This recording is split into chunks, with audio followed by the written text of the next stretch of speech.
The rain pounded on the tin roof like angry tears from the heavens.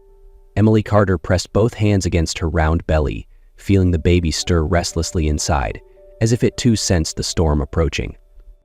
The door creaked open without a knock.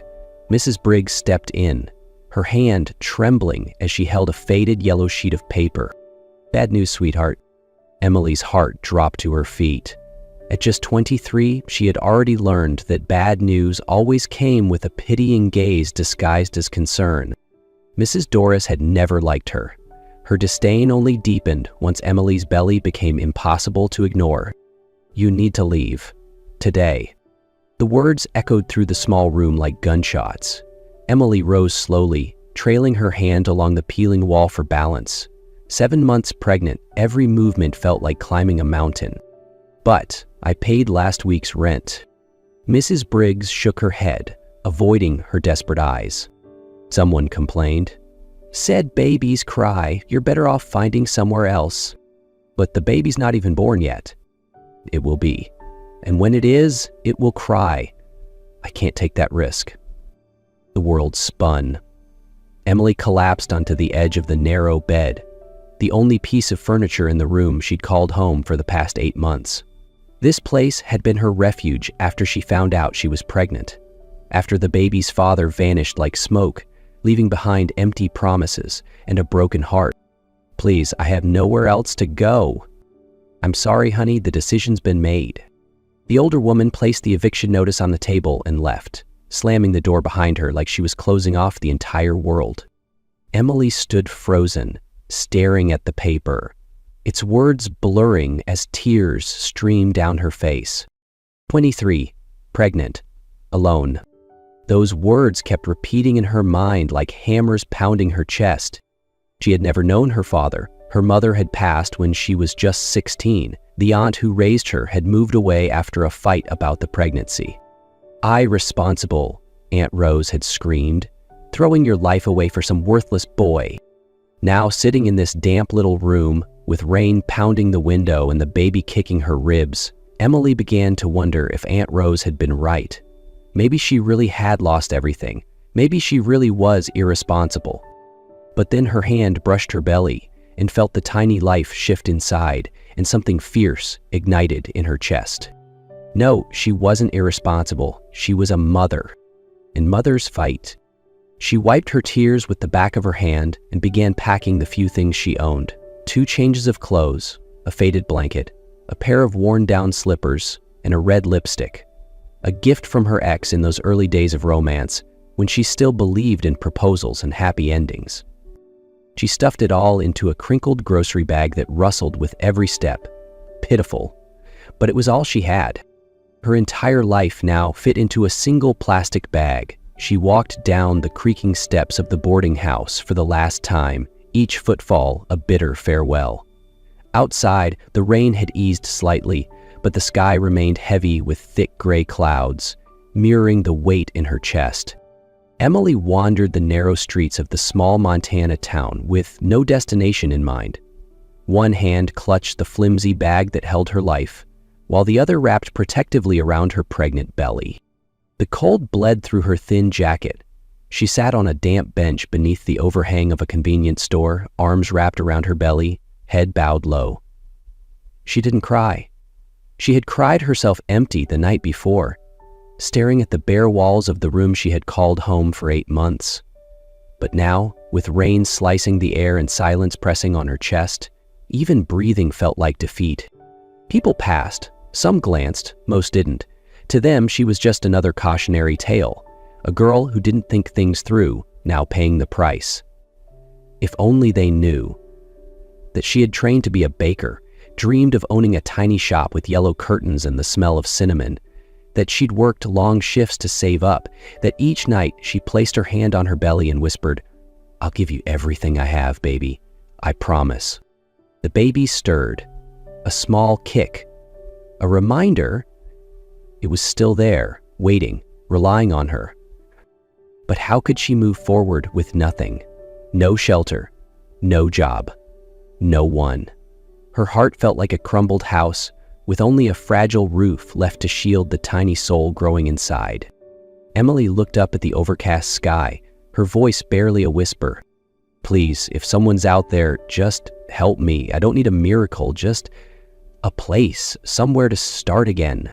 The rain hadn't stopped when Emily opened her eyes again. She didn't know how long she'd been sitting there. Her fingers were stiff from the cold, her back soaked against the bench. The baby stirred inside her, as if asking, "Where do we go from here?" "Excuse me, miss, are you all right?" The voice was warm, deep, calm, unthreatening. Emily looked up, startled. An older man stood in front of her, late 60s or early 70s, with a worn-out cowboy hat, sun-weathered skin, and eyes that had seen more than they ever spoke. "Don't be scared," he said, lifting both hands in a gentle gesture. "I'm not here to bother you. You just look like someone who could use a hand." Emily didn't answer right away. She'd grown used to people looking away, not reaching out. But this man's gaze was different. There was no pity in it, just plain, quiet kindness. "My name's Walter," he said, easing down onto the far end of the bench, careful to keep his distance. "I'm a ranch hand and driver out at Crescent Valley, about a couple hours from here. Not a fancy place, but it's got a roof, hot meals, and we're looking for someone to help in the kitchen. If you need a place..." Emily clutched her bag tighter. She didn't know him. She didn't know where Crescent Valley was. But the cold in her bones and the ache in her heart, those were familiar. Too familiar. "Feeling? Why me?" she asked softly. Walter gave a quiet smile. "Because I once had a daughter, and I wasn't there for her when she needed me. So now, when I see someone drowning, I can't just walk by." Emily turned her face away as tears rolled silently down her cheeks. Not because he pitied her, because he understood. Without asking, without pressing, he understood. "The ranch is owned by a man named Jack Holloway," Walter continued. "He doesn't talk much, but he's good. Gave up everything once to start over. Something tells me you two might understand each other." Another gust of wind blew through the street, sending damp hair across Emily's face. She shivered. The baby kicked again, as if nudging her forward. Does the ranch have a private room?" she asked, barely above a whisper. Walter nodded. "There's a spare room right next to the kitchen. Not too far, but quiet. Safe." Emily took a slow, shaky breath. She looked out into the rain, then down at the small bag at her feet. This wasn't perfect, but nothing was, and she had no other choice. "I'll go," she said, her voice trembling, not from fear, but from something dangerously close to hope. Walter stood, offering his hand. "My truck's just around the corner. You can rest on the ride if you'd like." She placed her hand in his, weathered, warm, real. For the first time in months, she didn't feel completely alone. The red dirt road stretched ahead like a scar running straight to the horizon. Every jolt of the pickup truck made Emily clutch the door handle tighter. The baby inside her stirred with every bump, kicking anxiously, as if it too could sense the unknown future waiting at the end of the road. Walter drove in silence, occasionally glancing at the rearview mirror with worried eyes. "Is it much farther?" Emily asked, her voice softer than she meant it to be. "Almost there. See that wooden fence up ahead? That's the edge of Mr. Holloway's land." Emily craned her neck and saw a vast ranch spreading far beyond what the eye could take in. Lush green fields dotted with grazing cattle, tall trees swaying gently in the evening breeze, and, in the distance, a low white house nestled in the quiet landscape, as if it belonged there forever. "It's bigger than I imagined. Mr. Holloway left the city 3 years ago, bought this place and never looked back. Says it gives him the peace he spent his whole life searching for." There was something in Walter's tone that made Emily curious. Emily rolled down the window a few inches. The breeze carried the scent of hay, pine, and smoke, something between peace and loneliness. Her chest tightened as fields stretched endlessly before her. She didn't know where she was going, but strangely, the fear inside her wasn't as loud as before. "We're almost there," Walter said, nodding toward a distant white fence. "That's the ranch boundary. House is 10 minutes from here." She nodded, her hand instinctively covering her belly as the baby kicked lightly, as if it too was listening.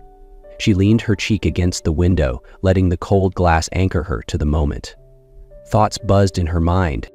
What kind of man was Jack? Would he be cold? Stern? Would he take one look at her swollen belly and send her away?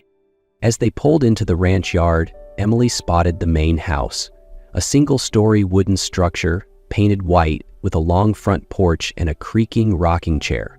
A large dog napped lazily near the steps, undisturbed by the sound of tires on gravel.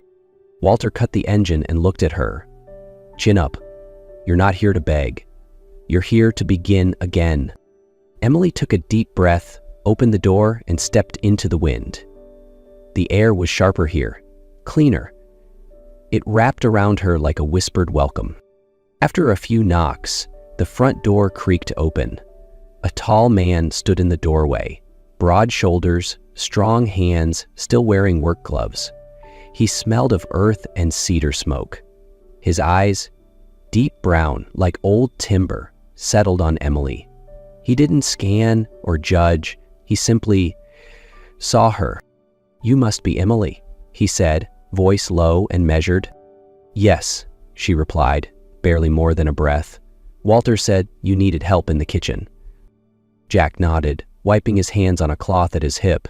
"He also said you needed somewhere safe."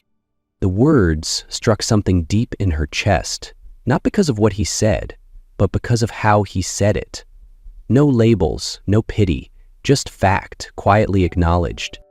"You're welcome to stay if you choose," he continued. "Rooms next to the kitchen, shared bath. Food's simple, works easy, just cooking for me and Walter." Emily nodded, eyes lowered. "I'll do my best." "Just do it real," Jack said, and stepped aside to let her in. Walter showed her to the room, a modest space with a single bed, a faded quilt, and a window that looked out toward the barns. "Thank you. I promise I won't let you down." A faint smile touched his lips, softening the otherwise serious lines of his face. "I rarely regret my decisions." They looked at each other in silence, a moment stretched so long it felt suspended in time. Emily sensed he was studying her, not critically, but as if trying to complete a puzzle with a missing piece. There was something strangely familiar in his eyes, a quiet sadness she recognized because she saw it in her own reflection every day. "How far along are you?" he asked, surprising her with the natural ease of the question. 7 months. It's my first." Jack gave a small nod, as if committing that to memory. "Then you'll need special care. If anything feels off, let me know immediately. The nearest hospital's about 40 minutes from here." The genuine concern in his voice caught Emily off guard. She blinked rapidly to hold back the tears threatening to fall. "I'll be careful." When he left her alone, Emily sat at the edge of the bed, placed her hand over her belly, and whispered, "Maybe this place will be different." The early morning wind in Crescent Valley carried a dry chill only the highlands knew. Emily rose with the dawn, splashing cold well water on her face, lighting the stove and frying eggs for Walter and Jack. It had only been a few days, but something inside her had begun to settle, like the first quiet roots of a routine. Jack remained the same, quiet, precise. He rose before the sun, heading out before the light touched the ridgeline, often returning only when shadows began to stretch long.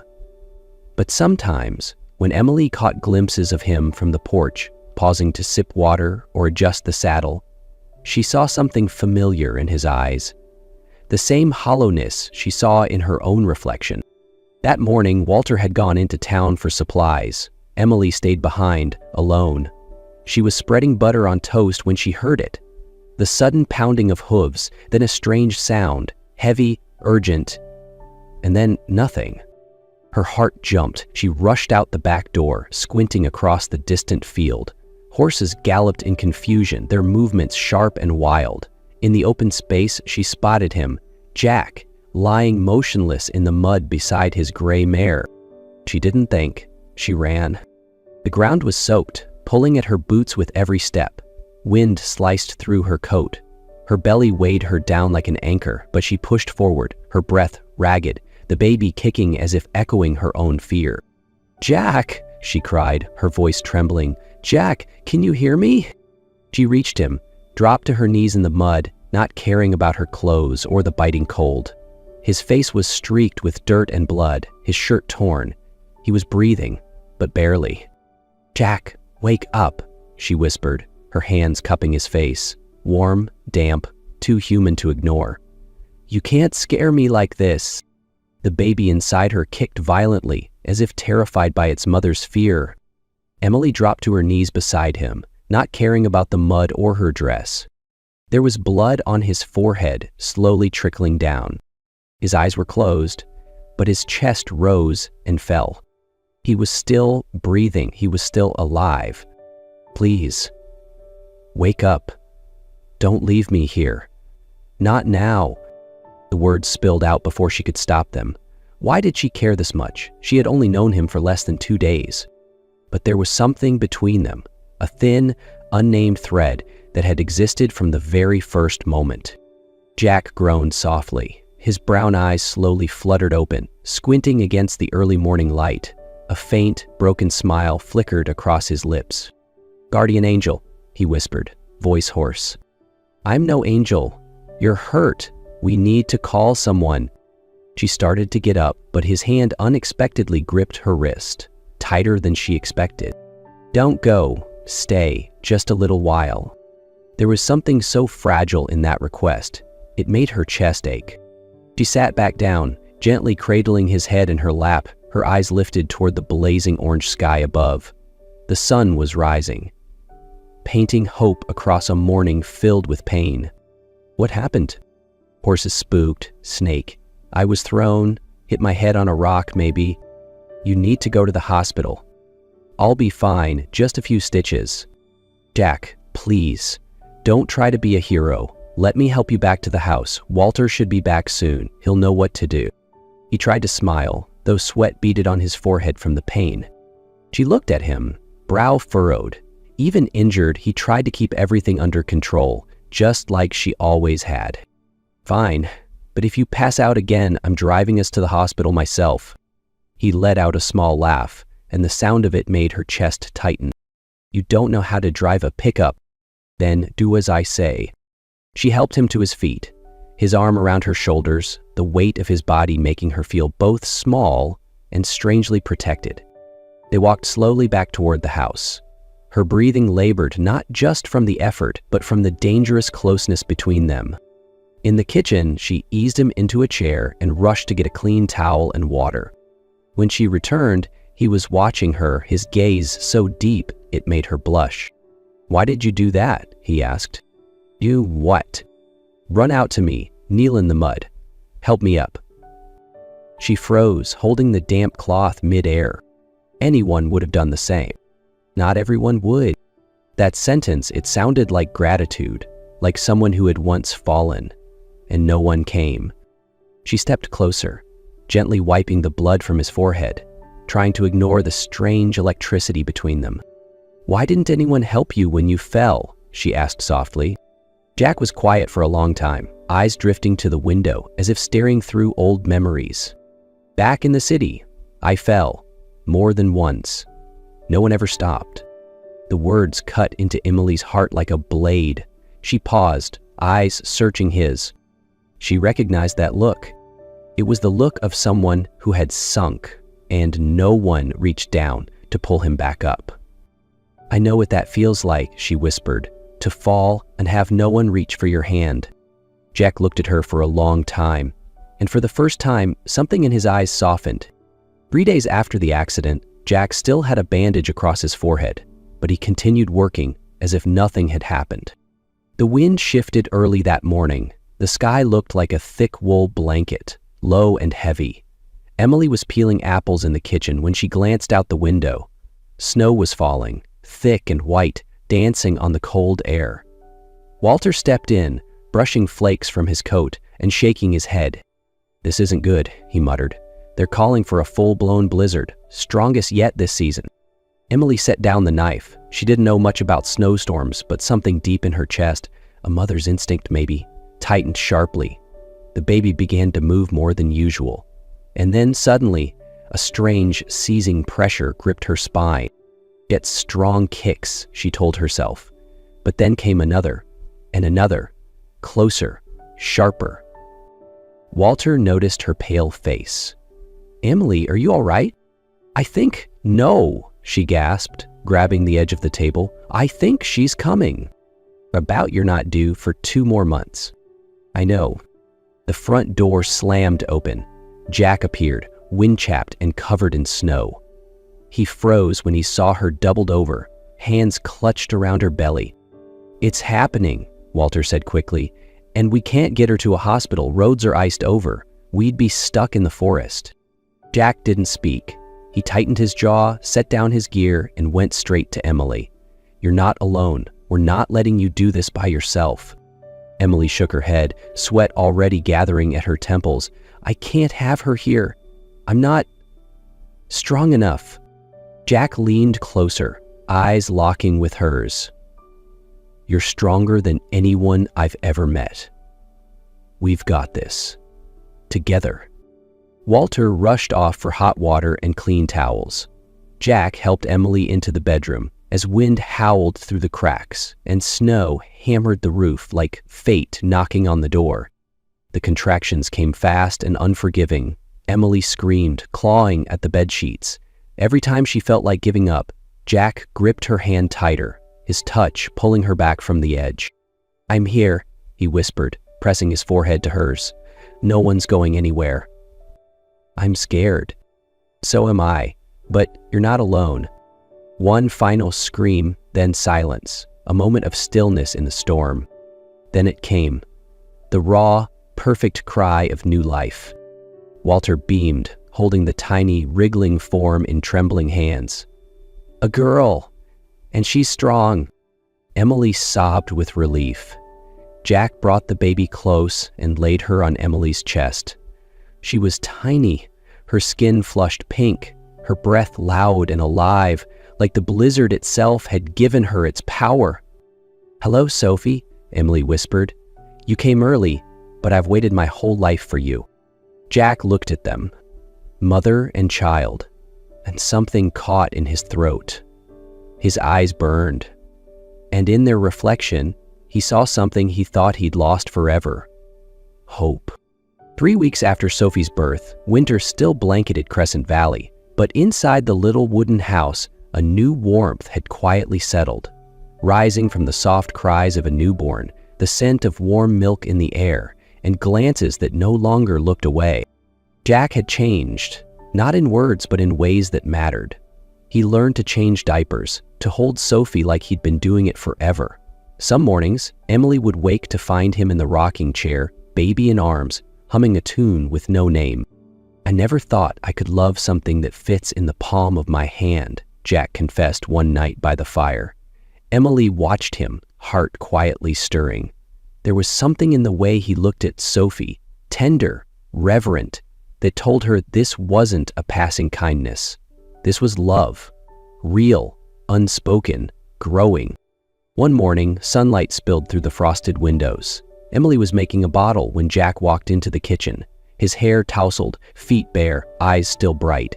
She turned, ready to tease him about his hair, but their eyes met, and the space between them vanished. He moved toward her, slowly, as if asking with each step. She didn't step back, not because she was ready, but because her heart, long fractured, was finally unlocking. Their first kiss was gentle, trembling, hesitant, like a promise whispered, not spoken. One morning, while she was nursing Sophie and Jack was preparing breakfast, he suddenly turned to her. "Emily, can I ask you something?" "What is it?"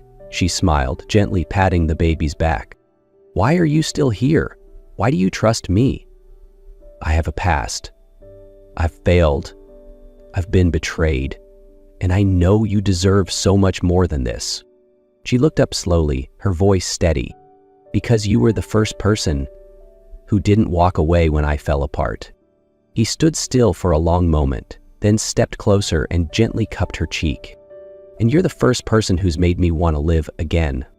Silence fell between them, eyes locked, the weight of all the unspoken words suspended in an endless moment. "Jack," she whispered, "you know, I never dared to dream of this, of a home, of a man holding my daughter without being told, of a future." "Then start dreaming," he said with a quiet smile, one arm circling her neck, the other hand resting gently on the baby's back. "Because I already have, every day, about you, about her, about us." Emily closed her eyes as tears rolled down her cheeks. For the first time in her life, she wasn't crying out of fear or grief or loneliness. She cried because she knew she wasn't alone anymore. But love, no matter how true, always walks with fear. And Emily's past was never far behind. 2 days later, while Walter shoveled snow from the porch, a strange car pulled up. A woman stepped out, blonde curls, expensive coat, sharp eyes. Jack appeared on the porch. His face froze for a heartbeat. "Clara," he said quietly. Emily watched through the window, her chest tightening. Clara, Jack's ex-wife. The woman who left him when they lost their child. The one Walter once said had disappeared without looking back, now stood at his door again. They spoke outside. Emily couldn't hear, only saw Jack's expression darken and Clara's lips curl in a cool smile as she handed him a folder. After a few minutes, she walked back to her car without turning. When Jack came in, Emily stood by Sophie's crib, eyes not meeting his. "What did she want?" she asked softly. "Money," he said honestly. "She needs help." "And you'll help her?" Jack paused. "I can't turn away from someone I once shared a life with." Emily nodded. "I don't have a past worth revisiting." She turned away, her heart churning. In Clara, she saw everything she wasn't. Poised, polished, claimed. And who was she? A nobody. A girl with no ring, no name, living in the spare room of a man who made no promises. At night, when Jack knocked gently on her door, Emily didn't answer. She was afraid, not of him, but of what it meant to believe she might deserve this. The second storm of winter came faster than the forecasts warned. The wind screamed from the mountains like a wild animal, and snow fell so thick it swallowed every trail whole. In the small room beside the kitchen, Emily sat by Sophie's crib, softly humming her to sleep. It had been 3 days since Clara's visit, and Emily had kept her distance from Jack. Silence was the only armor she knew. That night, Walter stayed in the barn to watch over the horses. Jack was out behind the house, fixing a frozen pipe. Emily felt something strange stir low in her abdomen, like a wave rolling in from somewhere deep. As she rose from the chair, a warm rush spilled down her legs. Blood. She didn't scream, she didn't panic. She gripped the table's edge, whispering, "It's nothing, probably normal postpartum." Like a spell, she repeated it again, but the blood didn't stop. It soaked through her nightgown, trailing down her legs, dark and thick against pale skin. Her hands started to tremble. The air suddenly felt too thin. Sophie still slept peacefully, unaware that her mother's life was slowly bleeding out beside her. Emily took a shaky step toward the couch, but when her fingers brushed the armrest, her knees buckled. She collapsed. She didn't know how long had passed when the door slammed open. Jack stepped in, snow still clinging to his coat. He called her name twice before he noticed the blood. Then his world narrowed to a single point. "She's dying."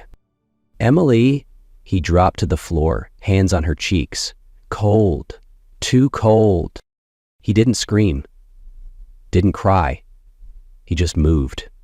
He lifted her in one arm, scooped Sophie with the other, and ran to the truck like a man possessed, tearing through the storm with nothing but headlights and desperation. In the truck, Emily's breathing was shallow. Her eyelids fluttered. "I'm sorry," she whispered. "For what?" Jack asked, knuckles white on the steering wheel, eyes fixed on the blinding snow. "For being afraid, for not trusting whatever this is between us." He glanced at her, voice breaking. "I was afraid too. I lost everything once, but when I saw you holding Sophie, I knew. I don't want to be alone anymore." Silence sat between them, soft and full. Emily turned to him, a tear slipping down her cheek even as she smiled. "If I don't make it, promise me you'll raise her as your own." Jack's grip tightened. "Don't talk like you're leaving. I'm not losing you, not again." And through the storm, over the groaning engine and frozen road, a promise was made. If she lived, everything would change, and love would no longer be something they ran from, but something they chose. Emily woke in a hospital room bathed in soft white light. A gentle hum from the heart monitor pulsed near her ear, and the sterile scent of survival hung in the air. Her chest rose slowly, and the moment her eyes opened, she saw Jack.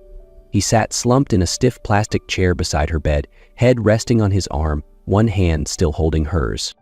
"Jack," she whispered, voice barely audible. He jerked awake, blinking, eyes red-rimmed with sleeplessness. The moment he saw her awake, he didn't speak right away. His head dropped, his lips trembled. He wanted to say 1,000 things, but only managed one. "You came back." She nodded, squeezing his hand gently. The doctors told her how close she'd come to dying. Another few minutes, and she might not have made it. Jack had saved her life. She stayed in the hospital for almost a week. Jack never left. Walter came to care for Sophie, taking shifts so Jack could nap for a few hours. It was odd, but warm, like a family forming, quietly. On discharge day, Jack pushed her wheelchair to the truck. Sophie lay nestled in her arms, wrapped in a soft, cream-colored blanket Walter had knitted by hand. The baby slept soundly, cheeks flushed pink with peace.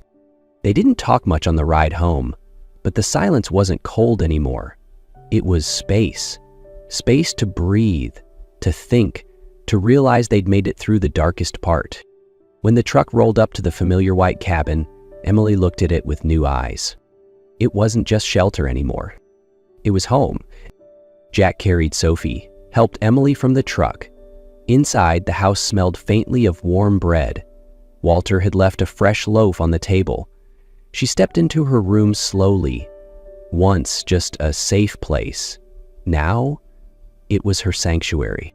That morning, sunlight streamed through the curtains, painting golden stripes that danced across baby Sophie's peaceful face. The tiny, miraculous girl who had arrived 2 months early, yet strong like the woman who had brought her into the world in the middle of a storm. Emily had whispered the name Sophie from the moment she was born, as if it were a prayer, a sacred marker of a brand new beginning. Year passed in a breath. And then, on the 20th of the month, the day Jack called the day we became a family, Emily baked a small, simple cake. No filling, just flour, warmth, and love. Sophie cooed happily in the crib Jack had built beside the kitchen, swatting at dangling toys while Emily whisked eggs, laughing at her daughter's bubbly giggles. "Sophie, where's Daddy?" she asked, glancing toward the door. The baby immediately turned her head toward the porch and broke into a wide, toothless grin. Jack had left early, saying he was heading to town to handle some ranch paperwork, but Emily had noticed something different about him lately. Distracted eyes, the way he bit his lip every time she brought up the future. Then came the familiar sound of the pickup engine. Emily wiped her hands on her apron and smoothed her hair, her heart fluttering. Even after nearly a year of living together, her pulse still danced every time Jack came home. He stepped into the kitchen, holding a long box wrapped in brown paper. "Hello to my 2 favorite girls," he said cheerfully, lifting Sophie high into the air, making her giggle uncontrollably. Emily smiled softly, though her eyes lingered on the suspicious package. "What's that?" "Hold on, first, there's something I need to say." His tone was serious enough to make her frown slightly. "Good news or bad?" "Depends on you." Jack placed Sophie gently back into the crib and turned to take Emily's hand. "Remember how I said I was going to town to handle ranch paperwork?" It wasn't for the ranch. Her heart skipped. It was for adoption papers. Emily froze. "What did you say?" "I filed to legally become Sophie's father." Emotions surged through her like a tidal wave. She opened her mouth, but words refused to come. I don't want to just be her dad at heart. I want my name on her birth certificate. I want her to carry my last name. And if you'll let me..." Jack swallowed and opened the box. Inside was a navy ghoul velvet ring box, and within it, a ring that shimmered like a promise made under stars. "Emily Carter, I don't just want to share this roof or raise Sophie beside you. I want to call you my wife. I want to call Sophie my daughter. I want to build forever with you, not just live through it." Emily burst into tears. Not the quiet kind, the kind you can't hold back. Tears of shock, of joy, of all the things she thought she'd never get to have. Are you sure?" she whispered. "You know I have nothing but this baby and a heart full of cracks." Jack cupped her cheek gently, his eyes glowing. "You and Sophie are everything. More than I ever dreamed. You brought me back to life. She taught me what it means to love without blood." He took a deep breath. "You are my home." Emily looked at the man who had collapsed in the mud, who had held her hand through labor, now kneeling in the kitchen, holding a tiny ring that sparkled like the whole sky. "Yes, I say yes." Jack laughed and wrapped her in his arms, spinning her around the kitchen while Sophie clapped her little hands and squealed as if she knew exactly what had just happened. The ring fit perfectly. "How did you know the size?" she gasped. "Walter measured while you were napping," he grinned. "You two conspired? For the greatest conspiracy of all, our happiness." He pulled her into a kiss, deep and gentle, fiery and soft. A kiss that said every pain, every loss had been worth it for this moment. When they pulled apart, Sophie gripped the edge of her crib and stood, for the very first time, as if to bless the moment, as if to celebrate. Jack jumped up, grabbing the old camera from the cupboard. "Sophie's first stand, and our first frame as a real family." They took dozens of photos, Jack holding Sophie proudly, Emily raising her hand to show off the ring, all three of them smiling like they'd just uncovered the secret of joy. That evening, they sat on the porch, watching a sunset as red as wine. Sophie slept across Emily's lap, one tiny hand curled around Jack's finger. They neutralized everything they could because, unlike them, there was no... "I've got an idea," Jack said. "Let's get married right here on the ranch. Just us, Sophie, and Walter. Nothing fancy." "That's more than perfect," Emily whispered. "No aisle, no altar. Just you, me, and the life we've built. I've also been thinking, maybe we should build another room, just in case Sophie gets a little brother or sister." Emily turned to him, eyes filling again. "You want more children with me? As many as you'll give me, as long as they're with you." And in that moment, her heart burst open to the quiet music of a dream finally come true.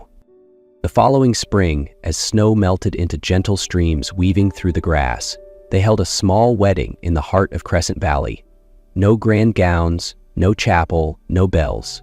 Just green fields, soft winds, wildflowers in bloom, and a wooden table beneath an old pine tree. Emily wore a simple white dress, her hand clasped tightly in Jack's. Walter stood proudly as their witness. Sophie, now nearly a year old, waddled through the meadow in tiny yellow shoes, her hair catching the breeze like a little angel lost in a perfect moment. No vows were shouted. Their love had never needed loud promises, only quiet days shared, storms weathered hand in hand, and silences that always felt full. Emily was pregnant again. Another beginning, this time without fear. As the golden afternoon light spilled across the hills and Sophie's laughter echoed in the valley, Emily glanced at Jack, catching that same tender look he gave her the first time they met. They didn't need a perfect ending, because for them this wasn't an ending at all. It was only the beginning, and this time they would write every chapter together.